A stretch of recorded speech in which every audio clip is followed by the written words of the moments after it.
Hello everyone. Thank you for joining my Skype Newbie Mastermind group presentation. I decided to create this short PowerPoint slide to discuss what the Skype Newbie Mastermind group is and what to expect. The reason why I did this is because I'm being overwhelmed with a lot of Skype requests and a lot of private messages and a lot of emails concerning about the group. So hopefully this quick presentation will give you a rough idea of exactly what we're about and how you can use it to accomplish some of your things. So moving right along, here goes the slide. So the first thing is, what I noticed is I've been hanging out on the forums and looking at a lot of the questions, and the questions are very similar. Why most newbies fail? Well, first thing is that the goals are way too high. They fall for all the marketing hype and the sales letter that you should expect to get this amount of money, or we're making millions of dollars in 6 months and you should be too. And realistically, you just gotta learn how to just clear all that clutter and focus on what the true answers are. And 9 times out of 10, it's just mostly hype, marketing hype, and it's not what it all expected to be. Secondly, they're looking for quick cash. Internet marketing is not a quick, get-rich-quick type of idea. The old story about stumbling onto something and made $100 in an hour. It could be possible, but it's not really. That's not realistic. It's almost a fantasy world, and unfortunately, people fall into that trap. Thirdly, it's just no patience. People have no patience, and like I said, they're just looking for the quick cash. Without the patience, they get frustrated, and when they get frustrated, they figure out that it's a scam, or it just doesn't work out. Well, if it doesn't work out for you, it doesn't mean it won't work out for anyone else. The fourth point is there's just no real clear plan. They get a bunch of WSOs or a bunch of marketing products or a bunch of free giveaways, and they read it, and 9 times out of 10, it's just a brief overview. Yeah, they might say, here, this is a take action kind of plan, but it's just not there. It's very confusing. You have more questions than you have answers. Some things is not as clear as others. So, that's one of the reasons why they fail. The fifth point is they focus too much time on profit. Yes, we at the end of the day, we all want to make money, but if you start thinking about money all the time, your goal, you're just going to be to a point where you're going to get frustrated and you want to quit because the money is not there. The money is going to be there if you have realistic goals and a clear plan to do it. You're not going to get money immediately, and that's just a fact of any business. There's some investment involved, whether it's your money or whether it's time. There's always something that you need to invest, and it's like a farmer. A farmer is not going to plant a seed and expect it to grow and reap crop the following next day. They know that it takes time. So that's what you're going to do. You got to invest in some time. And unfortunately, people just don't believe in that. They just expect to get the results like the initial sales page that they read expected them to do. And then finally, information overload. And information overload is just what it is that they might read a product about social media marketing. They might read a product about how to get a lot of likes on fan pages and make lots of money. Or they might look at a plan about list building. Or they might look at a plan about blogs. How to make money on blogs. All those information, they could be good. I'm sure the authors probably make plenty of money. Chances are they made more money selling the product than actually the methods that they're implementing. But we get inundated with too much information, and we're probably many of you guys are on so many lists. You get tons of emails, and it's just the shiny new object, and that's what a lot of people fail is they just want to follow the shiny new object, and that's one of the main reasons why people are stuck. They're just stuck, and because of too much information. So, why do we have a group to help you? Well, there's a reason why a group helps you, and it's having an accountability partner.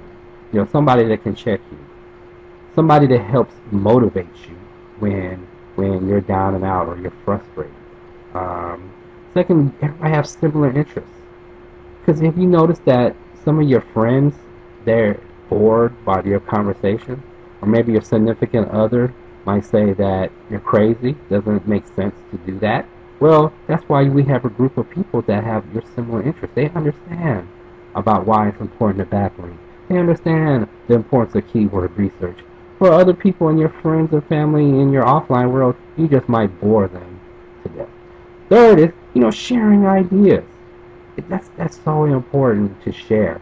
I know we struggle with being very secretive and don't want to let no one know what our niche is, but when we keep a small work environment, it's only like 5, 6 of us. Don't worry about people stealing any of your ideas. Share. Have someone tell you something, you tell somebody else something. And it's just about helping each other. Business relationships. This is something that I even learned a couple months ago. Some of you know that I've been doing internet marketing since 1998, but it's just recently that I decided to pursue local marketing, and it was difficult for me to get clients to give me $1,000 and ask for referrals for other people to give me $1,000 when they don't even know me. And that was it was like a paradigm shift that I had to realize that in the offline world, you had to actually meet people more than one time. People are not just gonna look at you. It's like dating. If you're dating for somebody on the first date, you don't completely know about this person. This person, you're not gonna tell this person all your secrets. Well, basically, in the business world, it's the same thing. No one's going to refer you. No one's going to tell you anything if they don't know who you are. I mean, if they referred somebody to you and then you end up scamming that other person, now that person feels bad that they might have ruined a possible friendship or a business relationship because they referred you and they didn't even know who you are. Fifth point is foster a teamwork. It's so important to be in a team. It's like, I guess, back when I was in high school, I used to play football, I loved playing basketball, and you can't do everything all by yourself. The running back is not going to be able to run for that touchdown if he doesn't have a good lineman, or if he doesn't have a quarterback that's going to hand him the ball.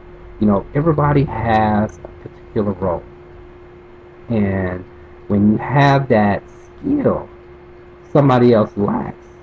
And that's when leveraging each other's skills come along. One person might be a good article writer, and you suck at article writing. Or one person might be good at creating that niche keyword research, and you're not. You could share and leverage each other's resources. Because ultimately, the goal is, you might be done with the daily task, and you want to go somewhere, but at least now you know each other, in your small group. That maybe one day, if you had a new product that you want to launch, hey, you got 7 other people that say, hey, yeah, I'm gonna promote you because I know who you are, I know you're a legitimate guy, I know your word is good, and vice versa. You have like your own inner circle of people that you can leverage each other. If you had a new Facebook page and you needed 30 likes, hey, at least you got guaranteed to get 8 likes on your page because we all work together as a team. So these are my methods. My methods is quite simple. It's not too many people put the cart in front of the horse, so to say. and the cart is making the money and jumping around on different methods. So this method is going to teach you the fundamentals first. And to me, in all my years of doing this, the fundamental of this business is building traffic. I cannot emphasize how important building traffic is. I mean, there's a couple of ways to building traffic. You can purchase the traffic, which would have a big budget, or secondly, you can just do the free method, which is search engine optimization and building backlinks and creating link baits and creating awesome articles where people are attracted to come and visit your website. Now, that's probably what 9 times out of 10 people would do. I mean, you can make a lot of money buying traffic, but then when you start thinking about how to do conversions, you know, you end up wasting a lot of money because you didn't know about how to properly monetize and learn how to convert, and then calculating your ROI, and then at the same time figuring out what your EPC, your earnings per click, you know, all that has to take into consideration. You just can't buy, you know, traffic and then expect to convert, because that's not always the case. So the number one goal to any internet marketing program is you gotta build traffic. You gotta understand the fundamentals. Now, the method that I have is tried and true. It is a white hat method. Actually, it's better than white hat because I try to simulate it to be very natural link building process. It doesn't get 1,000 backlinks in one day, because those drive a lot of red flags within the search engine. So what it is it's a natural, it's like a groundswell method, and so you can slowly build your traffic. Now, this is the part that gets people very difficult to grasp, because they're in a hurry to make the money. But unfortunately, this is not the case with any kind of internet marketing type of method. Number 2 of your goal is learning how to build quality content. Now, I'm not, you know, it's so simple to outsource your article writing to some, you know, third world country where English is not even their, you know, second language. It's the third or fourth different language that they're not really comfortable with.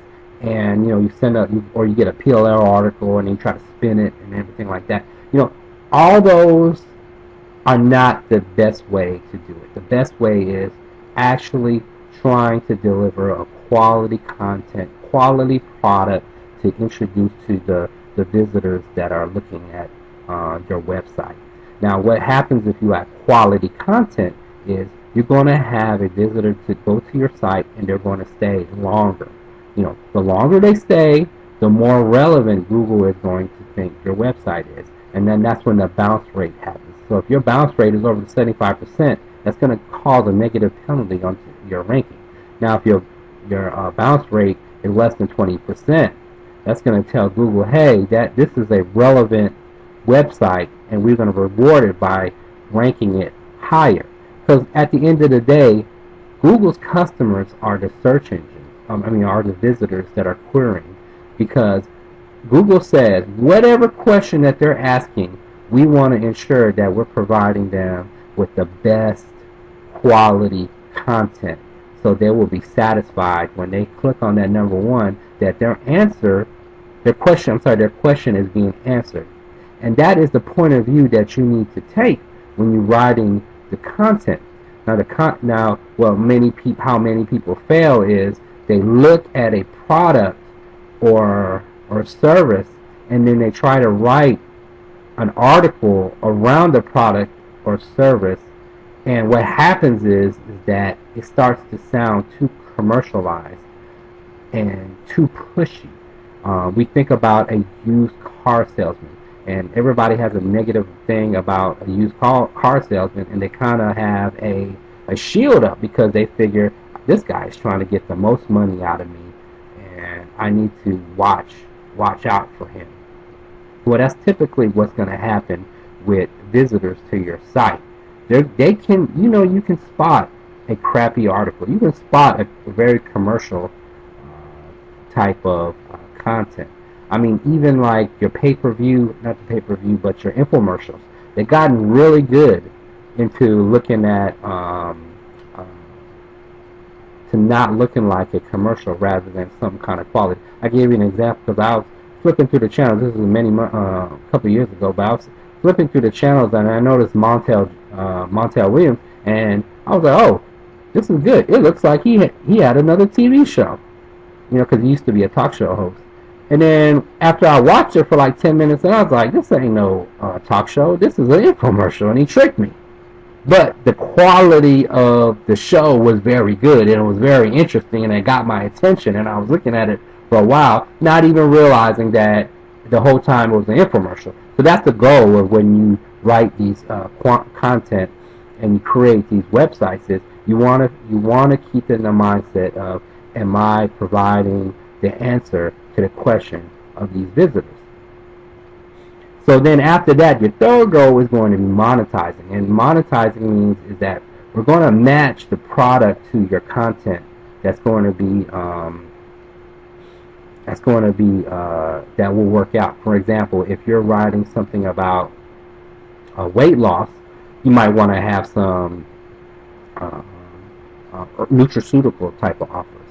If you're selling boats, or you're talking about boats online, why don't we talk about vacation packages in certain areas, or ride a boat, or cruise ship, or accessories like fishing poles, or something like that. Whatever it goes, accessorize with that particular niche. And then finally, the number 4 goal is going to be list building and conversions. Now, list building does not only include email, because me personally, I believe that email, the trend of email is going down. The open rates are getting lower and lower. People are so inundated with so many emails. I mean, just look at yourself when you look at emails. I mean, do you actually read every one of your emails from top to bottom? No. I mean, we're basically skimming the subject lines. We're skimming the who sent it. And we make a decision whether we're going to open it or not, and then delete it or spam it or what, and that just takes up too much of our time. So email is not our number 1 list building method. There's other methods. We got social media, which I believe is probably better, because if you had a LinkedIn profile, and you send somebody an email through the LinkedIn system, chances are you're going to get that read before somebody reads it in your Yahoo account. Same thing with your Facebook. If you have a Facebook fan page and you get a message or in your profile, chances are you're going to get a better open rate and a response rate going through that method. And then finally is your conversions, and that's when we look at analytics and A/B testing and all those cool numbers that you see, CPC, EPC, ROI, all those type of metrics is what we're looking for, and how to optimize your landing page for a better conversion by looking at like the Google Analytics. So how do we do all this? Well, the action plan is we have a daily task on Google Docs, and I clearly mark them. And these daily tasks are created so it won't take no more than an hour or two to accomplish. It's very simple. It's a very simple process of creating a blog, installing WordPress, posting an article, posting a blog post, creating a Web 2.0 property, submitting an article to article directories. So that's what the Google Docs is there for. And also, you got to give feedback. And the way you give feedback is you do it in the group. So the group looks at, I know the group is not always there, but because we all have different hours, and I put the group together from all over the world. But it's important that you share some of your experiences and give any feedback or any lessons learned that you had created. I know sometimes a lot of you guys, they go off the group chat and then they ask me a question directly, and sometimes I'll tell them, say, hey, this is a good question. You need to put it in a group chat so somebody else might have that same question and I can answer it at one time. And it's the same thing as what I was saying on my third point, is ask and answer questions all the time. I know I try my best the groups are getting big. I'm not online 24/7, despite the fact that I answer questions all time of day. I do have a family, and I try to balance my work life. But I will try to answer the questions. But I urge you, if you know the answer to the questions, go ahead and answer it yourself. Don't wait for me to do any kind of confirmation, because I don't want no one to wait for me specifically. I try my best to answer, but go ahead and answer it if you already know the answer. And always don't be afraid to ask. There's no such thing as a dumb question. That's why we have a small group. You ain't got to be embarrassed. You should be able to know everybody and be comfortable with asking questions, because we're all friends. No one's going to laugh at you. We all have something that we don't know that somebody else might know. And finally, it's 24/7. The group chat is on there 24/7. You got to keep it active. If you have a different time zone, that's fine. Just go ahead and ask the question. And if I can't answer it, or somebody can't answer it, somebody won't answer it right away. I just want to make sure that the groups stay active, part, because it's going to be like your little sub community. And it's a good thing that you do that, because I don't want you to let the groups die or be bored with it. I mean, if you have a problem, if you don't want to be a part of the group, let me know. But at the end of the day, I don't want to waste your time, and I don't want to feel like my time is being wasted, because I want to ensure that you're being successful.